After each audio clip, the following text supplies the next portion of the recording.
नमस्कार। आज की हमारी कहानी है जीवन में महत्वपूर्ण क्या है। एक आदमी काम से देरी से थका हुआ घर पर आया था। वह थोड़ा गुस्से में था।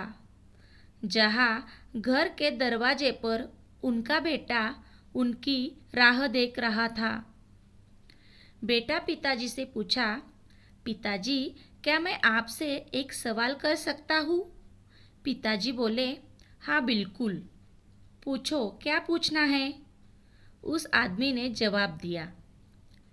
बेटा फिर से बोला, पिताजी 1 घंटे में आप कितने कमाते हो? पिताजी बोले, बेटा ये तुम्हारा व्यापार नहीं है, तो तुम ऐसे बातें क्यों पूछ रहे हो? उस आदमी ने गुस्से में कहा। बेटा बोला, मैं ये सब जानना चाहता हूँ।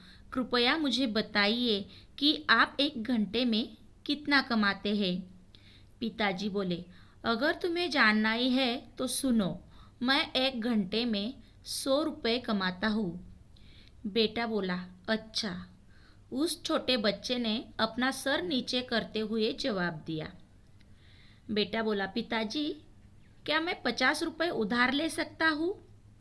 उस समय वह पिता बहुत क्रोधित हो चुका था।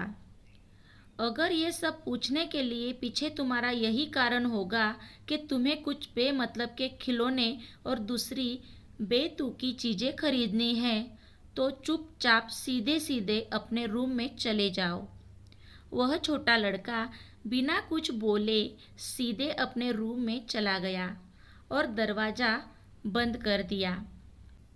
वह आदमी शांति से बैठा था और उसने सोचना शुरू किया कि कहीं सही में तो उसे कोई कीमती या बहुत ज़रूरी चीज़ को खरीदने के लिए 50 रुपये की ज़रूरत तो नहीं।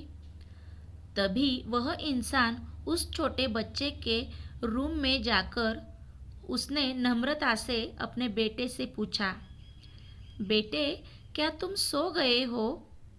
बेटे ने जवाब दिया, नहीं पिताजी। उस इंसान ने अपनी गलती मानते हुए कहा कि मुझे ऐसा लगता है कि कुछ देर पहले मैंने तुम पर कुछ ज़्यादा ही गुस्सा कर दिया। ये रहे तुम्हारे 50 रुपये जो तुम्हें चाहिए थे। तभी वह छोटा बच्चा मुस्कुराया और कहा, धन्यवाद पिताजी। वह बहुत खुश था। तभी वह अपने तकिए के पास गया और उसने कुछ टूटे फूटे पुराने बिल्स निकाले जिसमें पहले से ही उसके पैसे रखे हुए थे। बच्चे के पिता ने देखा कि उसके पास पहले से पैसे थे, इसलिए उन्होंने फिर से गुस्सा किया। बच्चे ने धीरे धीरे अपने पैसे गिनना शुरू किया और अपने पिता की ओर देखने लगा। तभी पिता ने गुस्से में पूछा कि जब तुम्हारे पास पहले से ही कुछ पैसे हैं तो तुम्हें और पैसे क्यों चाहिए?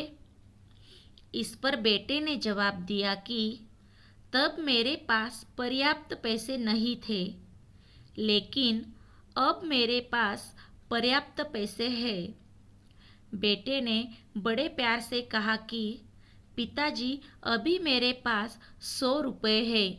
क्या मैं आपके समय में से 1 घंटा खरीद सकता हूँ? कृपया कल 1 घंटा जल्दी घर आना। मुझे आपके साथ खाना खाना है। ये सुनते ही पिताजी सुन्न पड़ गए थे। उन्होंने तुरंत अपने बेटे को गले लगाया और अपनी गलतियों के लिए उसे माफ़ी मांगी। हमें जीवन में यही बताया जाता है कि जीवन में कठिन परिश्रम करना चाहिए और हम जीवन में यही करते चले जाते हैं। लेकिन जीवन में उन लोगों को समय देना बहुत ज़रूरी होता है जो हमारे जीवन में बहुत ज़्यादा मायने रखते हैं। कभी कभी काम करते समय हम उन लोगों को भूल जाते हैं। हमें उन लोगों को थोड़ा तो भी समय देते रहना चाहिए जो लोग हमारे दिल के करीब है। आपका अपने करीबियों को दिया हुआ एक पल आपको भविष्य में निश्चित ही सहायक साबित हो सकता है। कई बार समय ना होने की वजह से हमारे करीबी ही हमसे दूर हो जाते हैं और एक समय ऐसा आ जाता है जब जीवन में हम सब अकेले होते हैं और लोगों को देखकर खुद पर तरस खाने लगते हैं। तो दोस्तों, तुम्हें आज की हमारी ये कहानी कैसी लगी कमेंट करके ज़रूर बताएं। अगर ये कहानी अच्छी लगी हो तो लाइक ज़रूर करें और चैनल पर अगर नए हो तो चैनल को सब्सक्राइब ज़रूर करें। धन्यवाद।